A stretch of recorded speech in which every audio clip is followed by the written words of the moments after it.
Assalamualaikum warahmatullahi wabarakatuh. Sampurasun, ketemu lagi nih di Passion Pasundan Podcast Communication.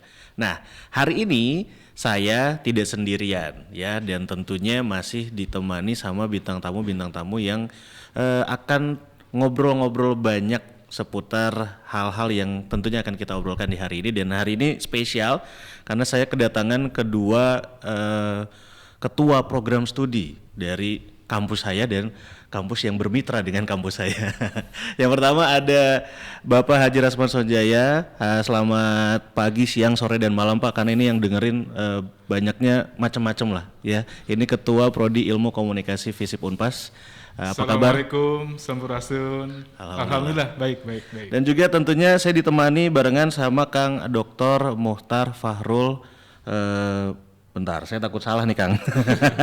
Ya, Dr. Ahmad Fahrul Muhtar Afandi, SSMSI, ya, Ketua Program Studi dari Fakultas Pendidikan Ilmu Pengetahuan Sosial dari Universitas Pendidikan Indonesia. Betul Kang? Betul, saya dari Ilmu Komunikasi. Dari Prodi Ilmu Komunikasi. Ini kita ingin membahas seputar implementasi terhadap kurikulum yang ada di masing-masing prodi kita nih Pak. MBKM, Merdeka Belajar Kampus Merdeka. Tapi sebelum kita bahas itu, saya mungkin mau nanya dulu nih, mangga nanti Kang Fahrul atau Pak Rasman yang akan jawab duluan. Sebenarnya MBKM itu dimulai kapan sih, baik di FISIP Unpas ataupun di UPI, dan akhirnya sampai kita bisa bermitra nih Pak gitu. Siapa dulu nih? Mangga, Bapak dulu deh. Baik, MBKM itu paradigma baru pendidikan yang digagas oleh kementerian yang digawangi oleh Mas Nadiem. Itu dimulai di tahun 2020. Kebetulan di awal diberlakukannya MBKM ini, Unpas diberikan kesempatan untuk mengajukan pendanaan hibah MBKM.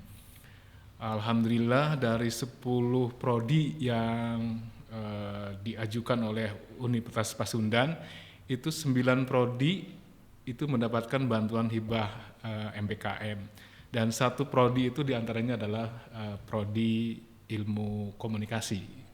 Jadi kita termasuk salah satu prodi yang mendapatkan hibah untuk melakukan pemutakhiran kurikulum berbasis MBKM. Kami padukan waktu itu bukan hanya MBKM, tapi sekalian saja kami melakukan pemutakhiran kurikulum berbasis OBE, KKNI, dan MBKM. Jadi tepatnya di tahun 2020. Tepatnya di tahun 2020. Nah, kalau di UPI sendiri Kang, di prodinya Ilmu Komunikasi, ini sama atau gimana? Ya, sebenarnya kalau misalkan ditanya soal kapan sih MBKM, ya jelas itu nasional ya. Perintahnya dari ya itu ya Mas Nadiem ya. Jadi pada tahun 2020 itu ya memang kami semua senasional mungkin ya, seluruh universitas dan perguruan tinggi dihimbau untuk melakukan restrukturisasi kurikulum berbasis MBKM itu gitu. Jadi sama sih sebenarnya, dan awalnya bingung. Ini sebelum kita bahas kebingungannya, ini kenapa akhirnya Unpas dan UPI gitu ya Pak ya, khususnya prodinya Ilmu Komunikasi bisa memilih untuk bermitra bersama nih? Apakah ada pertemuan sebelumnya atau ada UPI mah bareng Unpas aja lah gitu, atau Unpas bareng UPI lah gitu? Iya, di dalam pemutakhiran kurikulum KKNI dan OBE dan MBKM itu poinnya adalah memberikan kesempatan kepada mahasiswa untuk melakukan kuliah 3 semester kuliah di luar program studinya. Okay. Nah, 3 semester kuliah di luar program studinya itu diderivasi ke dalam berbagai BKP ya, bentuk pembelajaran. Waktu itu ada 8, tapi dalam perkembangannya menjadi 9 BKP. Di antaranya adalah ada pertukaran pelajar. Jadi pertukaran pelajar itu bisa dilakukan terhadap prodi yang ada di lingkungan Unpas juga dengan prodi di perguruan tinggi yang berbeda. Jadi salah satunya itu. Jadi terkait dengan pertukaran pelajar dengan prodi di luar perguruan tingginya, maka kami melakukan identifikasi perguruan tinggi mana saja yang memiliki prodi-prodi yang sama. Nah, ternyata gayung bersambut dengan UPI nih. Yeah. Kelihatannya juga UPI sudah merancang jauh hari sebelumnya. Ketika kami coba ekspos bahwa kami telah melakukan pemutahiran kurikulum MBKM, langsung disamber sama UPI. Oke, kita bermitra katanya. Jadi UPI itu termasuk prodi yang sangat agresif untuk melakukan kemitraan di dalam kegiatan pertukaran pelajar. Bener Kang, ini agresif. Saya mau nanyanya itu. Kalau tadi Pak Rasman kan ceritanya ini ya formal sekali gitu. Kalau cerita ininya mah, jadi kita pun sebenarnya dituntut oleh pimpinan universitas ya, dari rektorat dituntut untuk harus langsung menjalankan program MBKM yang sudah dicanangkan. Pada awalnya kita sempat bingung gitu ya, harus menjalankan 9 program itu. Yang jelas pasti kepikiran itu paling mudah mungkin ya, itu exchange, student exchange. Dan sebelum sama Unpas pun kita sudah mengawali dengan UNY, Universitas Negeri Yogyakarta. Nah, pada semester awal itu kita sama UNY, dan semester kedua itu kebetulan kita dalam satu asosiasi gitu di Aspikom. Pak Rasman ini ada menawarkan gitu. Kebetulan saya pun di Aspikom masih junior. Jadi tidak berani untuk menggaung di grup WhatsApp. Ternyata Pak Rasman ini menawarkan gitu ya. Jadi menawarkan program MBKM yang akan dilakukan oleh Unpas gitu. Nah, benar kata Pak Rasman gitu ya, udah aja saya samber gitu ya. Nggak usah Bapak yang datang, saya yang ke Unpas. Kita ketemuan aja. Yang penting ini bisa berjalan dengan lancar. Walaupun mungkin kalau di MOU-nya ada beberapa poin gitu ya, yang paling efektif yang kita lakukan itu dengan Unpas baru student exchange gitu. Kemungkinan ya insya Allah kedepannya bisa lebih daripada itu. Ini tuh kalau nggak salah kemarin saya sempat bahas programnya tuh lebih dari satu kan Pak ya. Betul.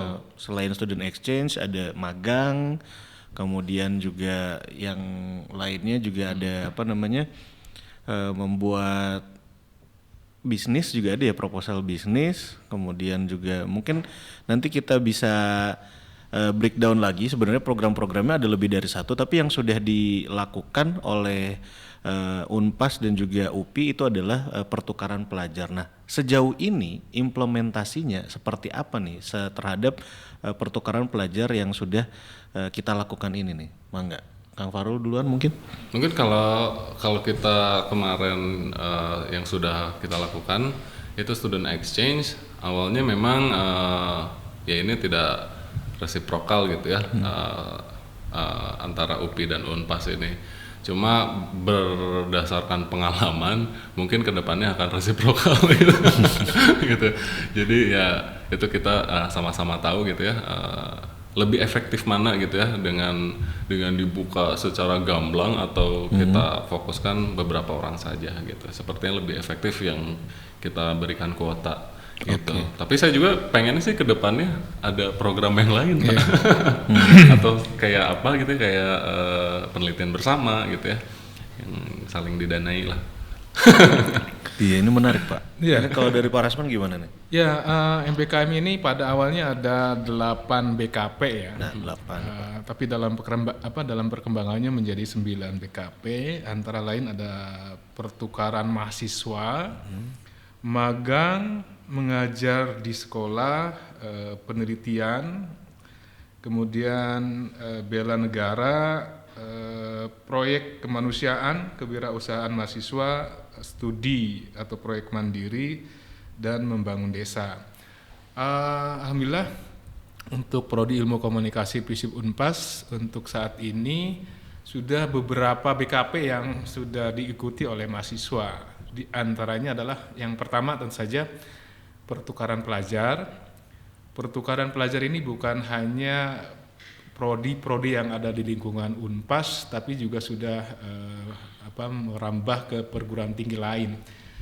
Yang pertama tentu saja dengan UPI, luar biasa ya. Ketika kami tawarkan silakan siapa yang berminat kuliah di UPI, itu kalau tidak diseleksi lebih dari 100 itu akhirnya kita akhirnya kita seleksi hanya 100 orang saja. Itu akhirnya 100 mahasiswa kami itu kuliah di UPI 1 semester. Ada juga mahasiswa kami yang kuliah di London School. Di London School tidak hanya mahasiswa kami yang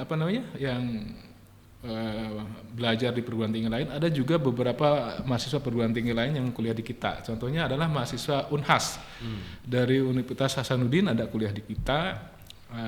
Kemudian kalau dengan prodi-prodi yang ada di lingkungan Unpas sendiri itu lebih kepada prodi-prodi yang punya capaian pembelajaran yang hampir sama dengan kita ya. Contohnya adalah desain komunikasi visual, fotografi, manajemen itu yang lebih banyak diminati oleh mahasiswa kita. Di samping pertukaran pelajar yang sudah juga diminati oleh mahasiswa adalah kampus mengajar. Oke. Itu program langsung dari pemerintah, ada MSIB, magang dan studi independen, itu juga banyak diminati oleh mahasiswa. Kemudian kewirausahaan mandiri, dan yang terakhir itu ada namanya ISMA ya, jadi studi di luar negeri. Jadi untuk mengambil studi di luar negeri. Itu beberapa kegiatan MBKM yang saat ini sudah banyak diikuti oleh mahasiswa ilmu komunikasi. Lebih banyak sih kepada program-program yang direct langsung dari kementerian. Jadi kementerian misalnya secara periodik itu membuka web peluang dan kesempatan untuk bisa diikuti oleh mahasiswa, walaupun memang sangat selektif ya. Contoh misalnya dalam satu dunia usaha itu hanya menerima sekitar 50 mahasiswa dari sekian ribu mahasiswa yang daftar. Memang cukup selektif. Wajar sih kenapa selektif, karena memang ada apresiasi untuk mahasiswa. Jadi ada bantuan UKT dan juga ada uang bulanannya, mungkin itulah mungkin ya, ada kuotanya lah ya. Ada kuotanya. Gitu. Kalau dari Kang Farul nih, tadi kan di FISIP Unpas di Prodi Ilmu Komunikasi sudah dijelaskan sama Pak Rasman bahwa kita sudah bekerja sama, tapi implementasinya di prodi kita sudah seperti ini. Nah, kalau di UPI sendiri di Prodi Ilkomnya itu sudah sampai mana juga nih, Kang? Nah, sebenarnya kalau di komunikasi di UPI nih, kita tuh udah ada beberapa sih program yang kita lakukan gitu ya. Jadi yang student exchange gitu ya, sama UNY, terus sama Unpas juga. Terus kita juga ada kampus mengajar, asistensi di sekolah. Yeah. Terus exchange sama ICE Institute. Terus tunggu ya, saya lupa ini. Ya, ada kampus mengajar. Oh ya, ini juga ada magang merdeka, studi independen. Terus ada kita lakukan setiap semesternya ini yang pasti yang ternyata efektif ini sertifikasi kompetensi. Sertifikasi kompetensi. Jadi semuanya ini dilakukan, dan kedepannya pun sebenarnya masih tahap penjajakan dan perpanjangan mungkin ya dengan universitas di luar. Ya, salah satunya UITM sama University Lincoln Nebraska, Amerika Serikat. Gitu. Tadi ada yang menarik dari Kang Farul nih, Pak. Kayaknya bisa lah kita kolaborasikan gitu, penelitian bersama atau mungkin membangun desa bersama, Pak. Gitu. Itu kira-kira bisa nggak, Pak? Bagus tuh. Ya, di MOA-nya sudah tertera ya. Sudah tertera di SPK ya. Di SPK itu sudah tertera, bukan hanya. Jadi kerjasama kita itu bukan hanya pertukaran pelajar, tapi juga dosen tamu, betul. Kemudian penelitian bersama, pengabdian masyarakat bersama. atau juga membuat event-event bersama. Mungkin karena masih pandemi nih, jadi Iya sih sebenarnya jadi apa ya? Semuanya terhalang dengan situasi gitu ya. Itu bingungnya program MBKM ini karena pandemi sebenarnya, ya bukan karena programnya ya. Tapi memang apa ya, uniknya itu MBKM itu terlahir saat pandemi gitu. Iya ya. Jadi sebelum pandemi itu kan belum ada ya Pak MBKM tuh. Maksudnya masih apa ya? Mungkin baru dengar-dengar gitu, tapi belum diimplementasikan dan belum diinstruksikan mungkin dari. Jadi 2020 itu MBKM baru keluar gitu. Gitu. Jadi ya semoga kedepannya kita bisa kerjasama yang lebih gitu ya. Tadi juga kalau kita bisa kan lihat di surat perjanjian kerjasamanya antara UPI dan Unpas, ya di situ udah banyak tertera sih gitu ya. Ada guest lecture gitu ya, ada penelitian bareng juga. Ya banyak sih sebenarnya kita tinggal lakukan. Cuma mungkin ya kita nyari waktunya juga ya. Pak Rasman pun sibuk gitu. Saya pun mungkin ada program PKKM itu ya Pak. Iya betul. Nah program PKKM juga, ini cukup menyita waktu sih gitu. Oke. Nah, selanjutnya adalah tadi sudah dibahas juga terkait implementasi. Nah, kalau dari pengelolaannya nih di masing-masing prodi gitu ya. Ini sudah sejauh mana nih Pak pengelolaan MBKM ini? Apakah mahasiswa sudah mudah gitu mendapatkan aksesnya, terus juga tentunya yang paling penting bagi saya dengan adanya program ini sebenarnya lebih menarik kepada nanti ke depan mahasiswa tuh kayaknya lebih mudah untuk mendapatkan lapangan pekerjaan gitu. Nah ini kalau dari pengelolaannya sistemnya seperti apa nih? Ya dari aspek pengelolaan MBKM itu melibatkan dari struktur rektorat ya, rektorat, fakultas sampai kepada prodi. Di level rektorat itu ada tim khusus yang yang menangani tentang MBKM. Secara personil itu sudah ditugaskan per BKP yang menangani pertukaran pelajar, siapa PIC-nya yang menangani kerjasama kewirausahaan magang dan sebagainya, sudah ada PIC-nya masing-masing. Kemudian di level fakultas juga ada tim khusus yang dibentuk oleh Pak Dekan atau dekanat untuk mengkoordinir dan melakukan monitoring berjalannya proses MBKM.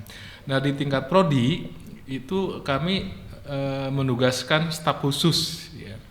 Staf khusus kebetulan sementara ini melekat dengan atau ex officio dengan staf kemahasiswaan gitu.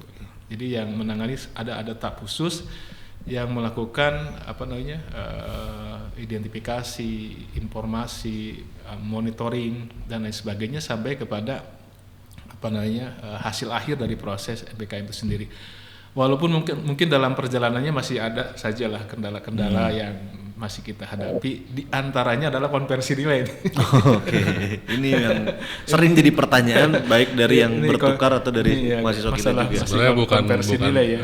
Ini jadi jadi nightmare untuk beberapa dosen sih yang nggak ridho untuk memberikan nilai ini nggak kuliah sama saya tapi dapat nilai. Oke. Gitu. Nah terus kalau dari Kang Farul sendiri dari UPI pengelolaannya sudah sampai sejauh mana nih di implementasi program MBKM ini? Kalau sebenarnya nggak jauh beda gitu ya. Dari tingkat universitas pun kita udah ada koordinatornya gitu ya. Yeah. Di bagian kurikulum dihususkan kurikulum MBKM. Terus kalau bedanya mungkin di tingkat fakultasnya gitu. Di tingkat fakultasnya dikoordinir langsung sama wakil dekan 1 gitu. Jadi terkadang kalau misalkan ada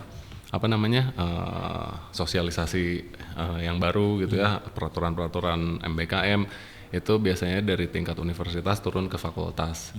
Nah kalau misalkan di prodi udah jelas itu ada tim kurikulum MBKM. Sebenarnya tim MBKM-nya tim kurikulum juga sih gitu. Dia juga gitu. Jadi pengelolaannya ya sampai di situ dan mahasiswa pun terbuka untuk berkonsultasi langsung kepada prodi gitu. Jadi sebenarnya agak beratnya ini sih ya, semua informasi MBKM itu tim kurikulum harus hafal betul gitu ya, karena mahasiswa tuh bertanya bukan saja hanya programnya, tapi apa yang kita dapat gitu. Kalau misalkan kita melakukan program tersebut gitu. Jadi banyak mahasiswa yang jatuhnya maju dan banyak juga yang jatuhnya ragu gitu, karena yaitu kembali ke konversi gitu ya. Mahasiswa pun ternyata ya ada beberapa yang tahu kalau misalkan awalnya nih di UPI konversi itu agak sulit gitu. Jadi yang memang seharusnya biasanya tuh satu semester tuh 20 SKS itu wajib dikonversi gitu ya. Bukan wajib sih, harus gitu ya. Nah, sekarang diwajibkan gitu. Jadi itu balik lagi ke privilege ke policy-nya ketua prodi gitu ya. Gitu untuk menghimbau dosen di prodinya untuk memberikan nilai konversi itu. Nah, tadi kita sudah melihat banyak positifnya lah, banyak bagusnya. Tapi mungkin ada juga sedikit kekurangannya. Salah satunya adalah di sosialisasinya nih, Pak. Ya, mungkin apa yang kurang sosialisasinya sehingga dalam implementasinya prodi ini masih harus ngasih tahu lagi nih ke mahasiswa ataupun ke dosen-dosennya, terutama program ini bagus loh dari pemerintah loh gitu. Ini kayak gimana nih? Ya kelihatannya nih kementerian ini di dalam mengimplementasikan MBKM itu seperti lari ya. Banget. Seperti lari gitu. Sementara sebenarnya kita ini masih dalam proses adaptasi dan internalisasi, jadi masih membaca situasi dan kondisi. Tapi ditambah ada COVID lagi Pak.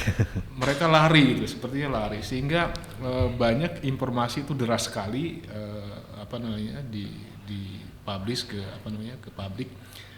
Ada kalanya justru kita sebagai pengelola itu ketinggalan informasi dibandingkan dengan mahasiswa yang lebih awal, mengakses informasi itu. Ada juga kejadian misalnya tiba-tiba mereka sudah minta persetujuan akan mengikuti program yang ditawarkan oleh kementerian yang kita sendiri belum tahu gitu. belum tahu ini informasinya seperti apa. Itu yang saat ini nih yang terjadi di lapangan lah ya. Jadi di satu sisi apresiasi ini programnya seperti sprint gitu ya, lari kencang. Tapi di sisi yang lain mungkin juga aspek sinkronisasinya, koordinasinya mungkin masih perlu ditata kembali. Oke, itu dari Pak Rasman. Kalau dari Kang Farul sendiri mungkin ada tambahannya? Ya, betul ya kata Pak Rasman, memang cepat banget gitu ya program ini dijalankan oleh pemerintah gitu, dan kita yang benar-benar harus menjalankan sesuai dengan pagunya pemerintah gitu. Jadi benar juga, kejadian juga sebenarnya di UPI gitu ya, banyak mahasiswa yang langsung mencari tahu sendiri gitu tanpa ada persetujuan atau program yang dijalankan sama prodi kita gitu.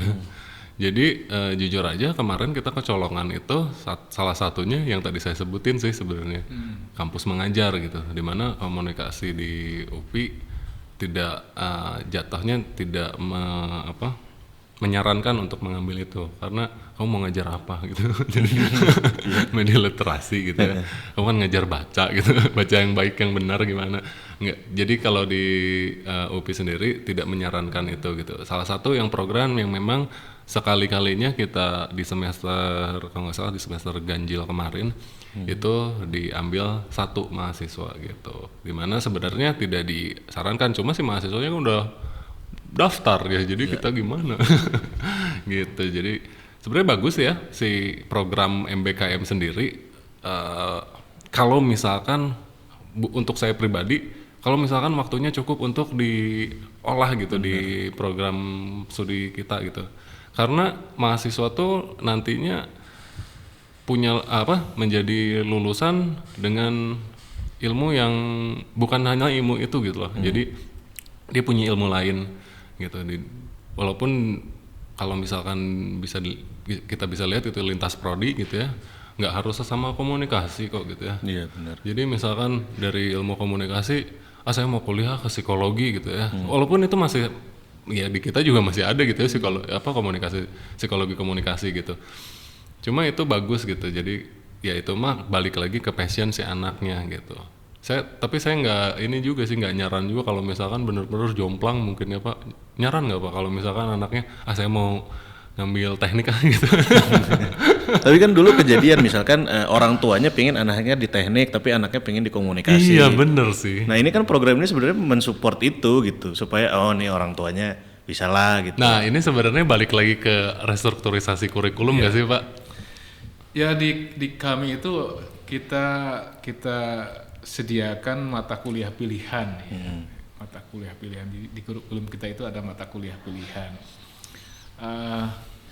Melalui mata kuliah pilihan ini kayaknya sinkron tuh dengan kesempatan mahasiswa untuk mengambil di luar program studinya gitu. Saya sih memandangnya itu sebagai kompetensi tambahan saja. Jadi di samping kompetensi utama sesuai dengan capaian pembelajaran yang kita tawarkan, juga kita berikan kesempatan untuk memiliki kompetensi tambahan. Mungkin semakin banyak kompetensi yang mahasiswa dapatkan, mungkin semakin mahasiswa itu semakin matang lah, semakin kemampuannya komprehensif. Oke, nah kalau kaitannya, kalau saya sih nganggapnya gitu, dulu kan ada mahasiswa pernah bilang semester 2 nih, aduh aku salah jurusan gitu. Nah kalau ada MBKM ini sebenarnya kita punya kesempatan untuk belajar mata kuliah yang lain gitu kan, itu gimana? Betul. Tapi kalau saya pribadi sih ngelihatnya ya kalau misalkan si anaknya emang ada passionnya ke sana gitu ya, dia nggak akan menyia-nyiakan itu gitu. Dia ngambil program ini tuh nggak mungkin asal ambil aja gitu, nggak mungkin, kayaknya, dan belum kejadian gitu ya kalau di UPI kayak misalkan anak ilmu komunikasi ambil lintas prodi ya itu ya misalkan ke teknik gitu ya yang memang benar-benar jauh gitu ya si ilmunya gitu. Mungkin banyak anak yang mempertimbangkan untuk mengambil ini. Sebenarnya kita tuh kayak menggambarkan dulu, menginformasikan kepada mahasiswa gitu ya. Ini loh MBKM itu seperti ini. Dan anak pun sebenarnya cerdas untuk memilih gitu. Yeah. Dia nggak yang asal gitu.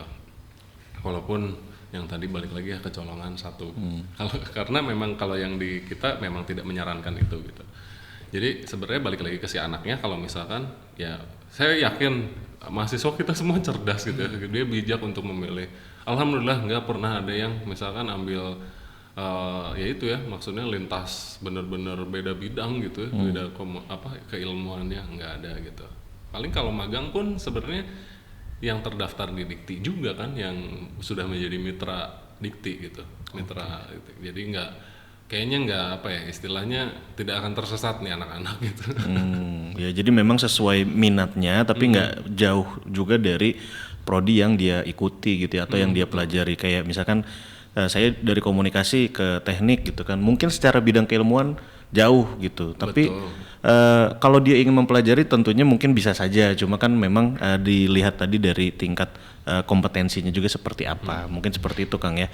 Nah selanjutnya ini juga saya ingin bertanya nih sebenarnya pribadi nih Pak gitu, kemarin di implementasi ini gitu ada mahasiswa, Pak aku mah nggak ikut mata kuliah Bapak gitu, soalnya saya sudah konversi gitu dengan dia bilang entah magang entah itu adalah pertukaran pelajar gitu, saya lupa. Nah kalau begitu berarti saya tidak harus memberi nilai atau harus memberi nilai itu Pak? Nah itu kan belum ada sosialisasi gitu. Iya.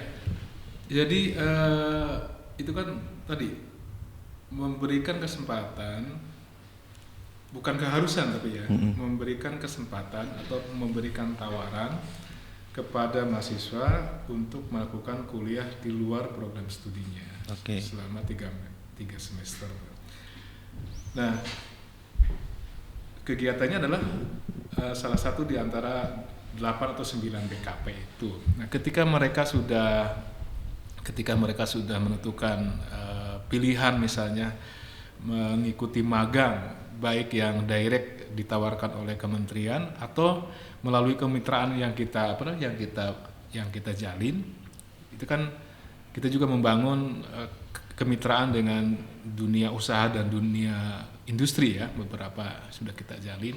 Tapi belakangan memang banyak mahasiswa itu lebih merespon kepada tawaran-tawaran yang direct langsung dari kementerian. Itu dilakukan selama 6 bulan, katakanlah mereka pilih magang maka mereka magang selama 6 bulan. Nah, hasil magang mereka selama 6 bulan itu nanti untuk bisa dikonversi terhadap mata kuliah yang ada di kurikulum kita, maka harus ada pengujian. Jadi tidak serta-merta otomatis ketika mereka itu melakukan magang maka seluruh mata kuliah di semester itu adalah lulus semua, tergantung kepada pengujian yang harus dilakukan oleh dosen pengampu di kampusnya. Misalnya gini, program pertukaran pelajar di prodi yang sama di lingkungan Unpas itu konversinya terhadap mata kuliah semester 5. Yeah. Kegiatan misalnya pertukaran pelajar dengan prodi yang sama di perguruan tinggi yang berbeda itu konversinya terhadap mata kuliah di semester 6. Nah, kegiatan-kegiatan lain seperti magang, pertukaran kampus mengajar, MSIB dan lain sebagainya itu konversinya kepada mata kuliah yang ada di semester 7. Jadi konversi MBKM itu untuk mata kuliah di semester 5, 6 dan 7. Tentu saja di dalam perumusan kurikulum itu kita sudah pikirkan betul-betul bahwa mata kuliah ini bisa dikonversi untuk kegiatan magang karena kompetensinya mendekati dengan aktivitas magang misalnya. Akan tetapi hasil akhirnya itu tetap harus ada pengujian dari dosen dosen pengampu di semester 7. Jadi hasil magang di lapangan selama 6 bulan untuk bisa dikonversi terhadap mata kuliah yang ada di semester 7, maka dosen-dosen pengampu di semester 7 itu harus melakukan pengujian. Jadi tidak otomatis.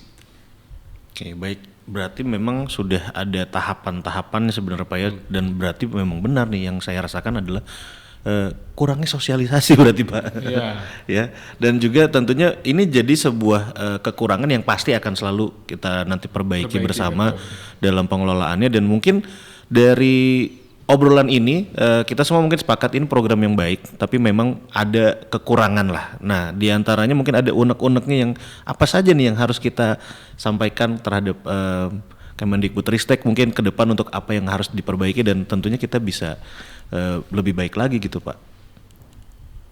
Bawa dulu deh.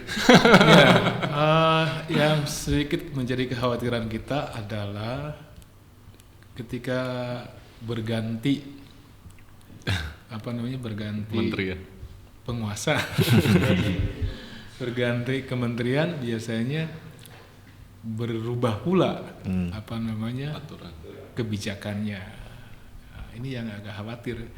Kalau kita terlalu merespon secara radikal gitu ide dan gagasan ini, nah ketika aspek politisnya berubah maka juga implikasinya ke kurikulum yang kita buat.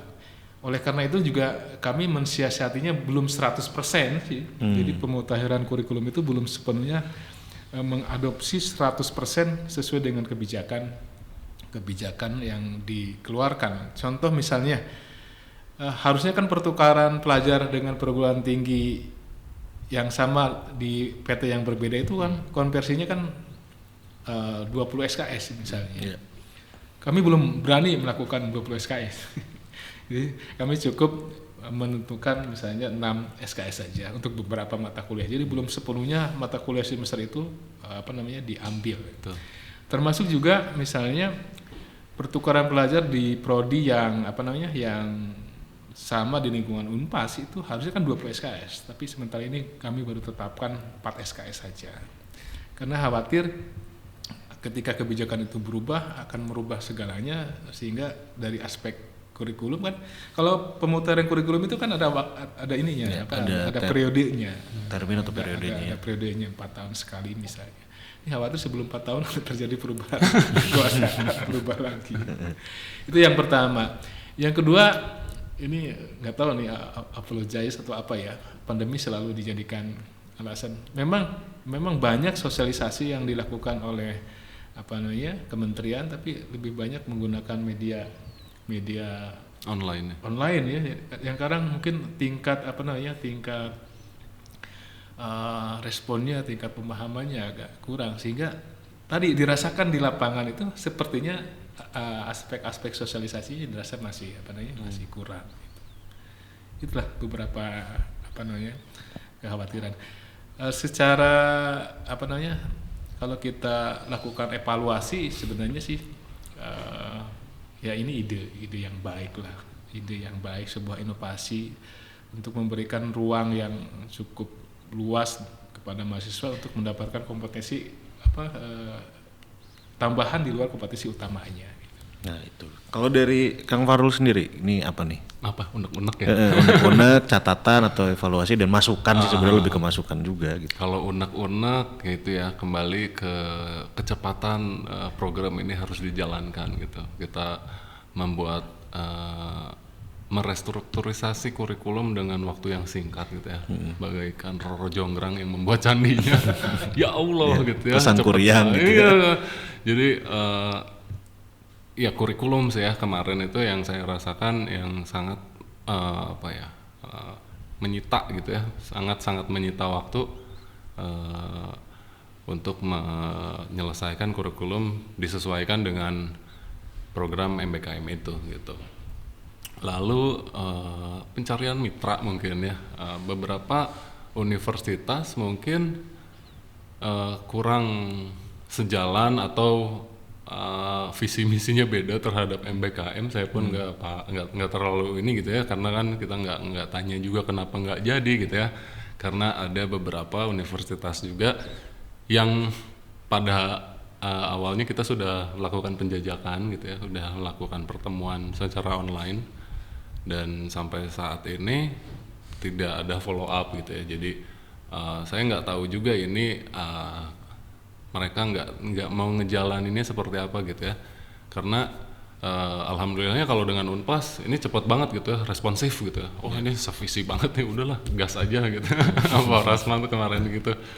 Cuma ada beberapa universitas yang mungkin kembali ke yang tadi ya, sosialisasi mungkin ya, sosialisasi dari kementerian perihal program MBKM itu seperti apa dan keharusannya seperti apa mungkin ya, yang diwajibkan untuk dijalankan seperti apa. Mungkin universitas lain ya, sekolah tinggi lain juga ada yang takut salah juga, akhirnya tidak jadi dijalankan gitu. Atau misalkan ada policy yang diberikan oleh dekan tidak sesuai dan mereka tidak bisa menjalankan kerjasama lanjutan gitu. Oke, nah terakhir sebagai penutup nih, mungkin ada sedikit harapan atau apapun lah, closing statement dari masing-masing. Kang Farul mungkin boleh duluan. Harapan perihal MBKM ya? Iya, MBKM. Harapan saya alumni Universitas Pendidikan Indonesia, khususnya program Ilmu Komunikasi, menjadi alumni yang alumni yang hebat lah ya. Maksudnya hebat di sini secara akademik dan ilmu pengetahuan, karena dengan adanya MBKM mereka ini sebenarnya berwawasan lebih luas lagi. Dia tidak hanya ada di lingkup komunikasi, tapi dia pernah berpengalaman di dunia industri, dia pernah berpengalaman belajar ilmu yang lain dan lain sebagainya gitu. Jadi yang saya harapkan dari program ini sebenarnya kita mencetak alumni-alumni yang luar biasa. Itu sih. Oke, dari Kang Farul. Selanjutnya dari Pak Rasman gimana Pak? Ya, melalui MBKM ini kolaborasi antara perguruan tinggi dengan dunia usaha dan dunia industri terbuka ya. Dengan demikian mungkin ketika mahasiswa bisa memanfaatkan peluang-peluang ini, mereka lebih cepat beradaptasi dengan dunia kerja. Jadi sehingga ketika mereka selesai studinya untuk masuk ke dunia kerja itu rasanya mungkin tidak akan terlalu tidak akan terlalu kebingungan lagi karena sudah ada proses adaptasi sebelumnya. Rasanya mahasiswa layak untuk memanfaatkan peluang ini untuk bisa beradaptasi lebih cepat dengan dunia usaha. Baik, itu dia tuh ya yang sudah kami jalankan baik di program studi Ilmu Komunikasi FISIP Unpas maupun di program studi Ilmu Komunikasi Universitas Pendidikan Indonesia. Pak Rasman, Kang Farul, hatur nuhun semuanya. Tentunya buat teman-teman mahasiswa juga jangan sia-siakan kurikulum MBKM ini, terutama yang nanti pingin pertukaran pelajar ke UPI, nah ada Kang Fahrul, teman kami semua ya. Ya nanti tinggal kita juga tentunya sama nih teman-teman yang kuliah di UPI, enggak kalau mau ke Unpas lihat-lihat ini fasilitasnya juga sangat-sangat bisa kalian gunakan untuk belajar, dan pastinya harapan kita semua lulusan dari program MBKM ini semuanya menjadi yang terbaik dan siap di dunia kerja. Hatur nuhun, wabillahi taufik walhidayah. Wassalamualaikum warahmatullahi wabarakatuh. Waalaikumsalam warahmatullahi wabarakatuh.